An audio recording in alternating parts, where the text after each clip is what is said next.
এখানে আমি C1 থেকে C10 পর্যন্ত লিখেছি। C1 মানে হচ্ছে মিথ, C2 হচ্ছে ইথ, C3 হচ্ছে প্রোপ, C4 হচ্ছে বিউট, C5 হচ্ছে প্যান্ট, C6 হচ্ছে হেক্স এবং C7 হচ্ছে হ্যাপ্ট, C8 হচ্ছে অক্ট, C9 হচ্ছে নন, C10 হচ্ছে ডেক। তাহলে এটাই হচ্ছে মূল যৌগের নাম। সি দ্বারা এখানে কার্বন বোঝাই, C1 মানে একটা কার্বন, তার মানে একটা কার্বন বিশিষ্ট যৌগের মূল নাম হচ্ছে মিথ। এর সাথে এন যোগ করলে মিথেন হবে, ইথেন হবে, বা মিথেন, মিথিন, মিথাইন এরকম হতে পারে। তাহলে এখানে কার্বন সংখ্যা 1 মানে হচ্ছে মিথ, কার্বন সংখ্যা 2 মানে হচ্ছে ইথ, এরকমভাবে কার্বন সংখ্যা 10 হলে ড্যাক। এই নামগুলো আমরা মনে রাখবো। এখন আমরা আলোচনা করব যে অ্যালকেন।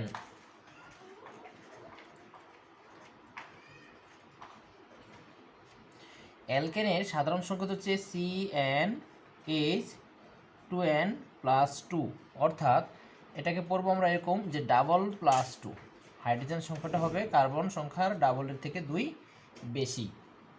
আর এই অ্যালকেনের সংক্ষিপ্ত রূপ হচ্ছে N। আর এখানে কার্বন কার্বন বন্ধন থাকে একক বন্ধন। তাহলে এখন আমরা আলোচনা করছি অ্যালকেন সম্পর্কে। আচ্ছা, তাহলে আমাদের যদি এখন লিখতে বলা হয় যে মিথেন, তাহলে মিথ মানে কি কার্বন 1, ইথ মানে কার্বন 2, প্রোপ মানে কার্বন 3, এরকম। তাহলে যদি আমাদের সংকেত লিখতে হলে মিথেন, যে এখন আমরা লিখবো C1, তাহলে C1 লিখলে আমাদের হাইড্রোজেন লিখতে হবে কত? হাইড্রোজেন লিখতে হবে 4। কীভাবে করে? যে আমরা জানি হাইড্রোজেন সংখ্যাটা হবে কার্বনের দ্বিগুণের থেকে 2 বেশি। তাহলে 1-এর ডাবল হচ্ছে 2, আর 2-এর সাথে 2 যোগ করলে হচ্ছে 4, তার মানে হাইড্রোজেন সংখ্যা হবে 4।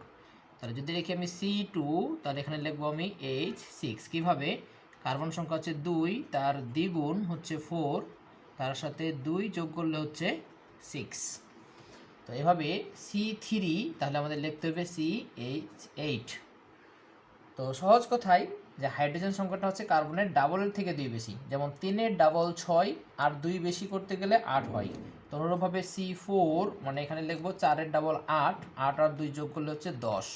তাহলে C5, তাহলে H লিখবো 5-এর ডাবল হচ্ছে 10, 10 আর 2 হচ্ছে 12। তাহলে এভাবে করে অ্যালকেনের সংকেত লিখতে হয়। তাহলে আমরা এই যে মূল নাম জানি কার্বন 1 থেকে কার্বন 10। এখন এই নিয়ম অনুযায়ী আমরা কার্বনের সংখ্যাটা ডাবল করে 2 যোগ করে দিলেই আমরা অ্যালকেনের সংকেতগুলো পেয়ে যাব। আচ্ছা, তাহলে আমরা জানি যে নামের শেষে কি যুক্ত হবে, এখানে এই যে সংক্ষিপ্ত রূপ আছে N, তাহলে C5H12 এই যৌগটার নাম হচ্ছে, এখানে কার্বন যেহেতু 5টা আছে তাহলে এই যৌগের নাম হচ্ছে ফ্যান্ট। মূল যৌগ হচ্ছে প্যান্ট, যেহেতু অ্যালকেনের যৌগ এটা, তার নামের সাথে যুক্ত হবে N, তাহলে এটার নাম হয়ে গেল প্যান্টেন। প্যান্টেন। অনুরূপভাবে এটার নাম হবে বিউট যোগ N, তার নাম হয়ে যাচ্ছে বিউটেন। অনুরূপভাবে এটার নাম হবে ইথেন, এটার নাম হবে মিথেন। তাহলে আমি যদি এখানে C6 লিখি, তাহলে হাইড্রোজেন লিখবো 6-এর ডাবল 12, আর 2 যোগ হচ্ছে 14, তাহলে এই যৌগের নাম হয়ে যাবে হেক্সেন।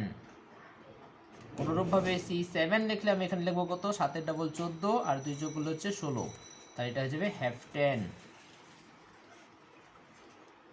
আচ্ছা, এভাবে করে আমি অ্যালকেনের সংকেতগুলো লিখতে পারবো। অ্যালকিনের সাধারণ সংকেত হচ্ছে CnH2n, তার মানে হাইড্রোজেন সংখ্যাটা হবে ডাবলের সমান। কার্বনের দ্বিগুণ করলেই হাইড্রোজেন সংখ্যা পাওয়া যাবে। এখানে সংক্ষিপ্ত রূপ হচ্ছে ইন, আর কার্বন কার্বন বন্ধন থাকবে দ্বিবন্ধন। তাহলে আমরা এখন আলোচনা করব অ্যালকিন সম্পর্কে। তাহলে যদি আমরা লিখি C2, তাহলে হাইড্রোজেন লিখবো কত? H4। C3 লিখলে কত লিখবো? হাইড্রোজেন 6, তার মানে 3-এর ডাবল 6। যদি কার্বন 4টা হয় তাহলে হাইড্রোজেন হবে 4-এর ডাবল 8। কার্বন যদি 5টা হয় হাইড্রোজেন হবে এখানে 10টা। কার্বন যদি 6টা হয় হাইড্রোজেন হবে 12টা। এভাবে করে আমাদের সংকেত লিখতে হবে। আচ্ছা, নামটা তাহলে কীভাবে নামকরণ করব? যে আমরা জানি যদি 2টা কার্বন থাকে তাহলে মূল যৌগ হচ্ছে ইথ, তাহলে ইথ এর সাথে যদি আমরা ইন যুক্ত করি তাহলে এটার নাম হয়ে যায় ইথিন। তো অনুরূপভাবে যে এখানে যদি আমরা প্রোপ যুক্ত করি, এই যে প্রোপ এর সাথে ইন যুক্ত করব, তাহলে এটার নাম হয়ে যাবে প্রোপিন। প্রোপিন, এই তো। তাহলে অনুরূপভাবে এটা হচ্ছে বিউট, মূল যৌগ বিউট, 4টা কার্বন আছে, তার সাথে আমরা যুক্ত করব ইন, তাহলে নামটা হয়ে যাবে বিউটিন। অনুরূপভাবে এখানে 5টা আছে প্যান্টিন, 6টা আছে হেক্সিন। তাহলে যদি সংকেত লিখতে বলা হয়, সাপোজ বলা হলো যে হেপ্টেনের সংকেত লেখো, তাহলে কি করব আমরা? কার্বন, হেপ্ট মানে হচ্ছে 7, এই যে কার্বন 7, তাহলে হাইড্রোজেন হয়ে যাবে কত? 14। আমরা সংকেত লিখতে পারবো। আর এই সংকেত থেকে নাম লিখতে বললে আমরা দেখতে পাচ্ছি ডাবল আছে, তাহলে এই যে 7 আছে, 7 মানে কি? হেপ্ট যোগ, যেহেতু ডাবল আছে তার মানে এটা অ্যালকিন, তাহলে ইন যুক্ত হবে, এটার নাম হয়ে যাবে হ্যাপটিন। এভাবে করে আমরা সকল সংকেতগুলো লিখতে পারবো। তাহলে 10টা পর্যন্ত লিখতে পারবো। C8 হলে কত হচ্ছে এখানে? 16, তাহলে এটা হয়ে যাবে অক্ট যোগ ইন, অক্ট যোগ ইন, তাহলে এটা হয়ে যাচ্ছে অক্টিন। C9, তাহলে এইচ হবে 18, তাহলে এটা হচ্ছে নন যোগ ইন, এটা হয়ে গেল তাহলে nonene, nonene. C10, H কত লিখবো? 20, তাহলে হচ্ছে ড্যাক যোগ ইন, তাই যোগটার নাম হয়ে যাচ্ছে ড্যাকিন। অ্যালকাইনের সংকেত হচ্ছে CnH2n-2, তার মানে হচ্ছে এখানে ডাবলের থেকে 2 কম হবে। হাইড্রোজেন সংখ্যা হবে কার্বনের ডাবলের থেকে 2 কম। এটার সংক্ষিপ্ত রূপ হচ্ছে আইন, নামের সাথে আইন যুক্ত হয়। আর গাঠনিক সংকেত লিখতে গেলে কার্বন কার্বন ত্রিবন্ধন দেওয়া লাগবে আমাদের। আচ্ছা, তাহলে এটা আমরা শিখবো এখন। যেমন C2 যদি লিখি, তাহলে হাইড্রোজেন কত লিখবো? এই যে 2 এর ডাবল করলে 4 হয়, তার থেকে 2 কমালে কত হবে? 2, তাহলে আমাদের এখানে লিখতে হবে H2। তাহলে C3, এইচ কত লিখবো? তাহলে 3 এর ডাবল কত? 6, তার থেকে 2 কমাও, তাহলে কত হচ্ছে? 4, তাহলে এখানে লিখতে হবে 4। তাহলে C4, এইচ কত লিখবো? তাহলে 4 এর ডাবল 8, 8 থেকে 2 বিয়োগ করলে কত হচ্ছে? 6। তাহলে C5 থাকলে 5 এর ডাবল 10, 10 থেকে 2 বিয়োগ করলে কত হচ্ছে? 8। C6 লিখলে কত লিখবো? 6 এর ডাবল 12, 12 থেকে 2 কমলে 10। তাহলে C7, এইচ কত লিখবো? 14 থেকে 2 বিয়োগ করলে 12। অনুরূপভাবে সবগুলো হবে।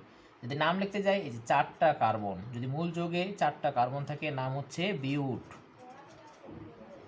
আর যেহেতু এখানে ডাবলের কম আছে মানে অ্যালকাইন, আইন যুক্ত হবে, বিউট যোগ আইন, তাহলে এটার নাম হয়ে যাচ্ছে বিউটাইন, বিউটাইন। তো অনুরূপভাবে এটার নাম হচ্ছে প্যান্ট যোগ আইন, তাহলে যোগের নাম হচ্ছে প্যান্টাইন। অনুরূপভাবে এখানে হচ্ছে হেক্স, 6টা কার্বন আছে মানে হেক্স যোগ আইন, তাহলে এটা হয়ে গেল হেক্সাইন। তাহলে এটা আছে হেপ্ট যোগ, এটা হচ্ছে আইন, তাহলে যোগের নাম হয়ে গেল হেপটাইন। এভাবে করে আমরা সবগুলো সংকেত লিখে ফেলতে পারি। তাহলে আমরা সামারি একটু করি, যে যদি আমরা অ্যালকেন লিখি তাহলে ডাবলের থেকে 2 বেশি লিখতে হবে, আর যদি অ্যালকিন লিখি ডাবলের সমান লিখতে হবে, আর অ্যালকান লিখলে ডাবলের থেকে 2 কম লিখতে হবে। তাহলে এখানে আমরা অ্যালকেনের সংকেতগুলো লিখবো এখন। অ্যালকেন, এখানে লিখবো আমরা অ্যালকিন, আর এখানে লিখবো অ্যালকাইন। দেখি, তাহলে যদি আমি এখানে লিখি C2, তাহলে এইচ কত হবে? 2 এর ডাবল 4, 4 এর সাথে 2 যোগ করলে কত হয়? 6, আর এখানে হবে C2, এইচ কত হবে? তাহলে 4, শুধু ডাবল, আর এখানে ডাবলের থেকে 2 বিয়োগ করতে হবে, তাহলে C2, এইচ কত হবে? 2 এর ডাবল 4, 4 থেকে 2 বিয়োগ করলে 2, তাহলে এটা হচ্ছে ইথেন, ইথিন, ইথাইন। কারণ মূল যোগ হচ্ছে ইথ, তার সাথে এন যুক্ত হবে ইথেন, ইন যুক্ত হবে ইথিন, আইন যুক্ত হবে ইথাইন। তাহলে C3, এইচ কত হবে? তাহলে 3 এর ডাবল 6, 6 এর সাথে 2 যোগ করলে 8, আর এখানে শুধু ডাবল করতে হবে, আর এখানে ডাবলের থেকে 2 বিয়োগ করতে হবে, তাহলে কত হচ্ছে? 4। তাহলে এখানে যদি C4 লিখি, তাহলে 2 এর 4 এর ডাবল 8, 8 আর 2 যোগ করলে 10, আর এখানে 4 এর ডাবল কত? 8, আর এখানে ডাবলের থেকে 2 কম মানে 6। অনুরূপভাবে আমরা 10টা সংকেত এইভাবে করে লিখতে পারবো। তাহলে এখানে মূল যৌগ কার্বন কয়টা আছে? 2টা, তাহলে ইথ যোগ এন, ইথেন। এখানে ইথ যোগ ইন, ইথিন।